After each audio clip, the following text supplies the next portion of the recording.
I knew it was sitting there at a certain point, and that.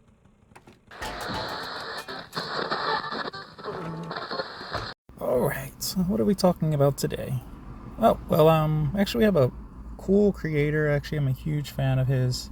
Very, very cool stuff. IndieLand. Oh, I like them. They're kind of cool. Let's roll the video. All the money goes to the Open Hand Foundation, an organization that we started in honor of my mom, and all that money goes to dementia research. We don't touch any of it. We just work with the people who do need the money, and we help them do their thing.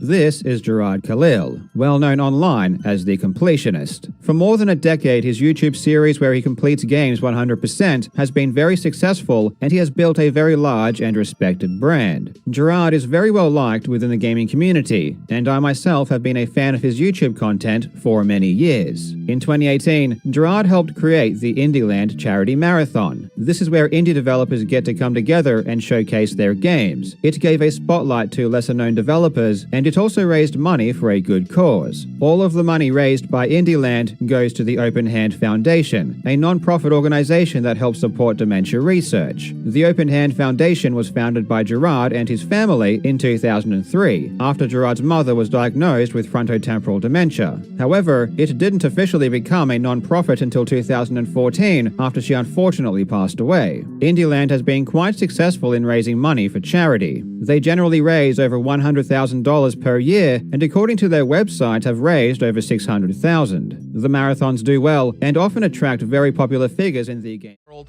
However, the truth is that since its inception in 2014, the Open Hand Foundation has not contributed a single cent to any organization. For the past 10 years, they have raised over $600,000, and it's all just sitting in their bank account. You weren't notified that the money was sitting there the whole time?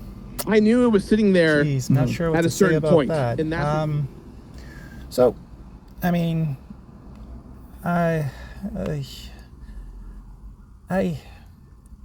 don't know. I guess I could be a little bit blunt, a little bit more honest on this, because again, I don't know the guy personally. I don't know the YouTube IndieLand personally, but it seems like a scam.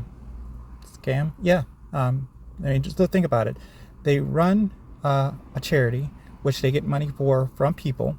So they're telling people they're actually going to be using the money to do something, which they don't do, right? Right.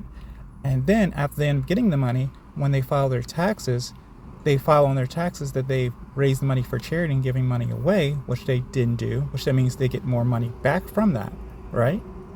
Right. And then after that, they do the exact same thing the following year. And not only all of this, but you have to also process the fact that they're taking small portions of the money out, and they're not describing what they're using it for. One thing about if by chance you have the same amount coming out every single month, I mean, it's just the basis of what you can possibly do, is you can actually disperse it to either like employees or to maintain the account or to send it off to a certain charity. But none of that's being done. It's just random amounts are taking out. So it seems like they're receiving money from the government, they're receiving money from people, and they're using the money for whatever they want, but they're going to hold on to it long enough where if by chance they get caught doing it, they can say, hey, we're still holding on to the money to find a charity that's really good. And I think they actually mentioned that in the video. Yeah, did anyone tell you that the money was going somewhere before then? Were you being misled? No one told me anything. I assumed that it was all going to a charity, and I assumed incorrectly. Can't be the greatest guys if they're by chance doing this, but it's a definition of what a scam is, but they just haven't liquidated the money yet. It's kind of like a savings account for them, probably. An emergency situation, if something did happen where they really did need the money, they use it, but they don't really need it, so they're just using small portions of it. Creators of today. Yep, can only get better. For the past 10 years, they have raised over $600,000, and it's all just sitting in their bank account.